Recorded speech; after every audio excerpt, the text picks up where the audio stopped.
Hello दोस्तों, स्वागत है आप सभी के अपने चैनल आरके एक्सपर्ट क्लासेस पर। तो अभी के इस क्लास में आज हम लोग पढ़ने वाला है सोशल साइंस यानी सामाजिक विज्ञान के हिस्ट्री यानी इतिहास के 10 वीवीआई सब्जेक्टिव क्वेश्चन पढ़ने वाले हैं, यानी लघु उत्तरीय प्रश्न जो आप लोग को एग्जाम में 2 अंक में ये सभी क्वेश्चन पूछा जाएगा। और ये 10 महत्वपूर्ण ऑब्जेक्टिव क्वेश्चन आपके फाइनल परीक्षा के लिए काफ़ी ज़्यादा महत्वपूर्ण है। तो आप लोग से रिक्वेस्ट है कि यह 10 महत्वपूर्ण सब्जेक्टिव क्वेश्चन को कॉपी पर लिखकर जरूर से जरूर याद कर लीजिएगा। तो चलिए हम बिना देर के क्लास को स्टार्ट करते हैं। चैनल पर नए हैं तो चैनल को सब्सक्राइब कर लीजिएगा ताकि आने वाले नेक्स्ट क्लास आपके पास जरूर पहुंचे।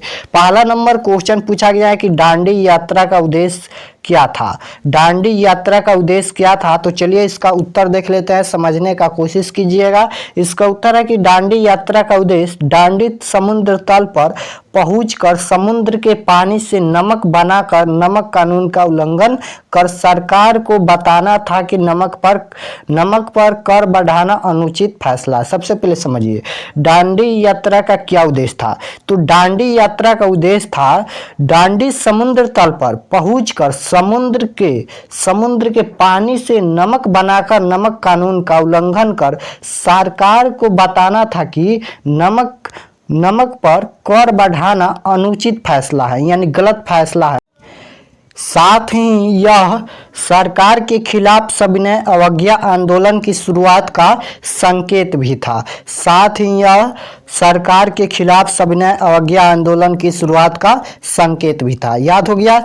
एक बार और देख लीजिए, दांडी यात्रा का उद्देश्य दांडी समुद्र तल पर पहुंचकर समुद्र के पानी से नमक बनाकर नमक कानून का उल्लंघन कर सरकार को यह बताना था कि नमक पर कर बढ़ाना अनुचित फैसला है। साथ ही यह सरकार के खिलाफ सविनय अवज्ञा आंदोलन की शुरुआत का संकेत भी था। चलिए नेक्स्ट क्वेश्चन 2 नंबर पूछा गया है, औद्योगिकरण ने मजदूरों की आजीविका को किस तरह प्रभावित किया। देखिए क्वेश्चन है कि औद्योगिकरण ने मजदूरों की आजीविका को किस तरह से प्रभावित किया। तो चलिए इसका उत्तर देख लेते हैं। इसका उत्तर है औद्योगिकरण के फलस्वरूप बड़े बड़े कारखाने स्थापित हुए। सबसे पहले लिखना है औद्योगिकरण के फलस्वरूप बड़े बड़े कारखाने स्थापित हुए जिनके समक्ष छोटे उद्योग टिक नहीं पाए। मतलब बड़े बड़े जब कारखाने स्थापित हुए उनके समक्ष छोटे उद्योग टिक नहीं सके।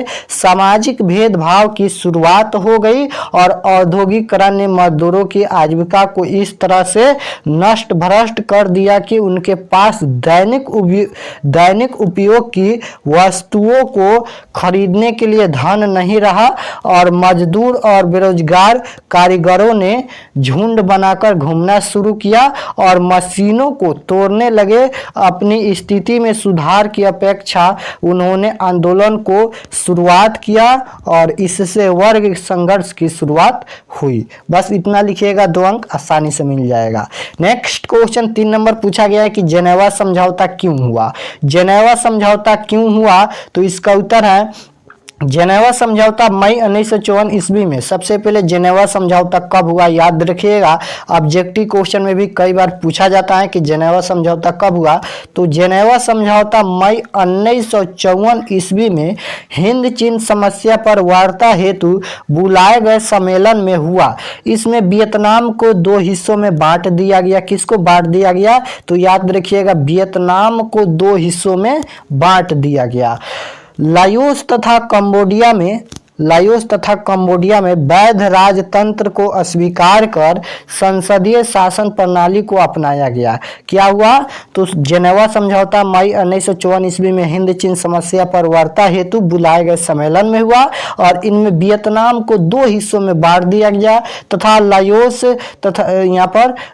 तथा कंबोडिया में वैध राजतंत्र को अस्वीकार कर संसदीय शासन प्रणाली को अपनाया गया। बस इतना लिखिएगा, 2 अंक आसानी से आप लोग को मिल जाएगा। नेक्स्ट क्वेश्चन पूछा गया है कि विश्व बाजार किसे कहते हैं। विश्व बाजार किसे कहते हैं, तो इसका उत्तर है कि विश्व बाजार उन स्थलों के बाजारों को कहते हैं जो विश्व के अनेक देशों की वस्तुएं आम लोगों की खरीदने के लिए उपलब्ध कराती हो, जैसे भारत की आर्थिक राजधानी मुंबई है। देखिए एक बार और समझिए, विश्व बाजार उन स्थलों बाजारों को कहते हैं जो विश्व के अनेक देशों की वस्तुएं आम लोगों यानी जैसे कि गरीब लोगों के लिए खरीदने के लिए उपलब्ध कराती हो, जैसे भारत की आर्थिक राजधानी मुंबई है। विश्व बाजार किसे कहते हैं, तो विश्व बाजार उन स्थलों के बाजारों को कहते हैं जो विश्व के अनेक देशों की वस्तुएं आम लोगों की खरीदने के लिए उपलब्ध कराती हो, जैसे भारत की आर्थिक राजधानी मुंबई है। बस इतना लिखिएगा, 2 अंक आसानी से मिल जाएगा। नेक्स्ट क्वेश्चन 5 नंबर पूछा गया है, औद्योगिक क्रांति क्या है। औद्योगिक क्रांति क्या है, तो इसका उत्तर है वाष्प शक्ति संचालित मशीनों द्वारा बड़े बड़े कारखाने में बड़े पैमाने पर वस्तुओं का उत्पादन ही औद्योगिक क्रांति है। क्या होता है औद्योगिक क्रांति, तो वाष्प शक्ति संचालित मशीनों के द्वारा बड़े बड़े कारखाने में बड़े पैमानों पर वस्तुओं का उत्पादन ही औद्योगिक क्रांति है। 18वीं सदी के उत्तरार्ध इसकी शुरुआत इंग्लैंड में हुई थी। कहाँ हुई थी, तो याद रखिएगा औद्योगिक क्रांति की शुरुआत इंग्लैंड में हुई थी, जो कि ऑब्जेक्टिव में काफी बार पूछा गया है। और 18वीं सदी के उत्तरार्ध इसकी शुरुआत हुई थी इंग्लैंड में। चलिए नेक्स्ट क्वेश्चन पूछा गया है 6 नंबर, असहयोग आंदोलन प्रथम जन आंदोलन था कैसे। ये क्वेश्चन हो सकता है कि आप लोग को एग्जाम में 5 अंक में भी पूछा जाए, लेकिन अभी तक तो 2 अंक में पूछा जाता है, लेकिन हो सकता है कि आपके एग्जाम में 5 अंक में भी एक प्रश्न पूछा जाए, तो इसको याद कर लीजिएगा।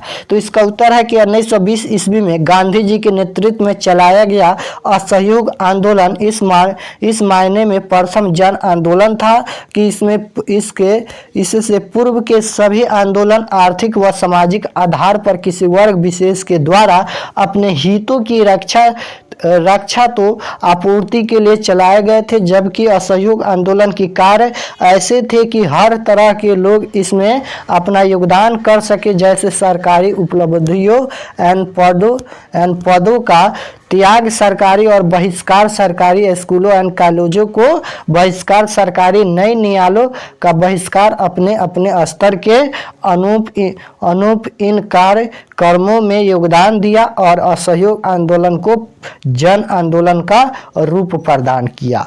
उसके बाद नेक्स्ट क्वेश्चन 7 नंबर पूछा गया है कि घरेलू और कुटीर उद्योग को परिभाषित करें। घरेलू और कुटीर उद्योग को परिभाषित करें, यानी अंतर लिखना है या अलग अलग लिखना है। तो इसका उत्तर है सबसे पहले घरेलू उद्योग में कि घरेलू माहौल में अत्यंत कम पूंजी लगाकर शुरू किए जाने वाले उद्योग घरेलू उद्योग कहलाते हैं। यानी कम पूंजी कम पैसा लगाकर शुरू किए जाने वाले उद्योग को हम घरेलू उद्योग कहते हैं। यानी घर पर जो मतलब कि कम पैसा लगाकर जो शुरुआत करते हैं उद्योग को, उसे हम घरेलू उद्योग कहते हैं। जैसे मैं यहाँ पर गुड़ बनाना, अचार बनाना आदि घरेलू उद्योग के उदाहरण, ये सभी काम तो घर पर किया जाता है। तो समझ लीजिए कि घरेलू माहौल में अत्यंत कम पूंजी लगाकर शुरू किए जाने वाले उद्योग घरेलू उद्योग कहलाते हैं। जैसे गुड़ बनाना, अचार बनाना आदि घरेलू उद्योग कहलाते हैं। अब कुटीर उद्योग में देख लीजिए, कुटीर उद्योग में है कम पूंजी, छोटे संसाधन एवं कम व्यक्तियों के सहयोग से शुरू किए जाने वाले उद्योग कुटीर उद्योग कहलाता है। जैसे पापड़ निर्माण, अगरबत्ती निर्माण, गेहूं पिसाना, चावल कुटाना आदि उद्योग कुटीर उद्योग है। इसको भी आप लोग याद कर लीजिएगा, सिंपल है। नेक्स्ट क्वेश्चन 8 नंबर पूछा गया है, पांडुलिपि क्या है, इसकी क्या उपयोगिता है। पांडुलिपि क्या है तथा इसकी क्या उपयोगिता है, तो इसका उत्तर है हस्तलिखित पुस्तकों को पांडुलिपि कहते हैं। छपखाना के विकास से पहले हस्तलिखित पांडुलिपियों को तैयार करने की पुरानी तथा समृद्ध परस्पर भी पांडुलिपि काफी नाजुक, पुरानी, महंगी तथा दुर्लभ होती हैं। यह आम जनता की पहुंच के बाहर थी। छपखाना के विकास के पहले पांडुलिपि पुस्तक का कार्य करती थी और पांडुलिपि हमारे पूर्वजों के दुर्लभ ज्ञान के भंडार थी। इनका अध्ययन करके आसानी से ज्ञान की प्राप्ति किया जा सकता है। नेक्स्ट क्वेश्चन पूछा गया है 9 नंबर, भूमंडलीकरण किसे कहते हैं? भूमंडलीकरण किसे कहते हैं? तो इसका उत्तर है कि जीवन के सभी क्षेत्रों का एक अंतर्राष्ट्रीय स्वरूप है जिसने दुनिया के सभी भागों को आपस में जोड़ दिया। भूमंडलीकरण कहा जाता है। इसके फलस्वरूप संपूर्ण विश्व छोटे से गांव के रूप में परिवर्तित हो गया है। चलिए एक बार और समझते हैं। जीवन के सभी क्षेत्रों का एक अंतर्राष्ट्रीय स्वरूप है। भूमंडलीकरण क्या है? तो जीवन के सभी क्षेत्रों का एक अंतर्राष्ट्रीय स्वरूप है जिसने दुनिया के सभी भागों को आपस में जोड़ दिया है। भूमंडलीकरण कहा जाता है। इसके फलस्वरूप संपूर्ण विश्व छोटे से गांव के रूप में परिवर्तित किया जाता है। नेक्स्ट क्वेश्चन 10 नंबर पूछा गया कि खूनी रविवार क्या है? काफी महत्वपूर्ण क्वेश्चन है। खूनी रविवार क्या है समझने का कोशिश कीजिएगा। ये खूनी रविवार एक घटना है, समझिए कौन सी घटना है और क्या हुआ था इस घटना में। सबसे पहले खूनी रविवार क्या है? तो 1905 के रूप यहाँ पर 1905 सबसे पहले देखिए खूनी रविवार कब हुआ था? तो कब हुआ था? तो 1905 ईस्वी को हुआ था। खूनी रविवार कब हुआ था? तो 1905 ईस्वी के रूस जापान युद्ध में रूस एशिया के एक छोटे से देश जापान से पराजित हो गया। पराजय के अपमान के कारण जनता ने क्रांति कर दी, यानी अपने में मारपीट कर दी। 9 जनवरी 1905 देखिए यहाँ पर तिथि भी लिखा गया है और यहाँ पर दिनांक भी लिखा गया है। खूनी रविवार किस तिथि को हुआ था, किस दिन हुआ था? तो 9 जनवरी 1905 को हुआ था। याद रखिएगा, ऑब्जेक्टिव में काफी बार पूछा गया है।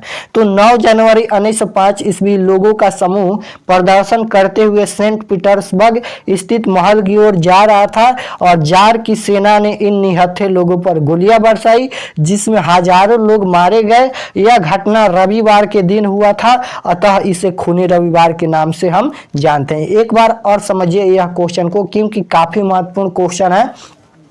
खूनी रविवार क्या है? तो 1905 ईस्वी के रूस जापान युद्ध में रूस एशिया के एक छोटे से देश जापान से पराजित हो गया और पराजय के अपमान के कारण जनता ने क्रांति कर दी, यानी अपने में मारपीट कर दी।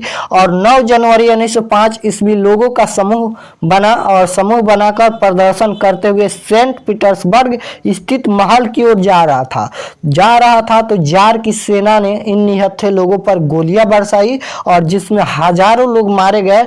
यह घटना रविवार के दिन हुआ था, अतः इसे खूनी रविवार के नाम से जानते हैं। खूनी रविवार या लाल रविवार के नाम से भी इसे जानते हैं। यह घटना रविवार के दिन हुआ था, इसलिए इसे हम खूनी रविवार या लाल रविवार के नाम से जानते हैं। तो हमने यहाँ पर 10 महत्वपूर्ण क्वेश्चन बताए हैं हिस्ट्री का। आप लोग प्लीज इसे याद कर लीजिएगा, काफी महत्वपूर्ण क्वेश्चन है। अगर आप लोग चैनल पर नए हैं तो चैनल को सब्सक्राइब कर लीजिएगा ताकि आने वाले नेक्स्ट क्लास आपके पास जरूर पहुंचे।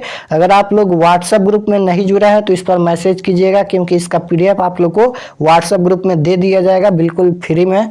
तो यहाँ पर नंबर नोट कर लीजिए 82 92 92 96 27। इस पर आप लोग को SMS करना है व्हाट्सएप ग्रुप में जुड़ने के लिए। मिलते हैं नेक्स्ट क्लास में, तब तक अपना पढ़ाई कीजिए। आज का क्लास हम यहीं पर खत्म करते हैं।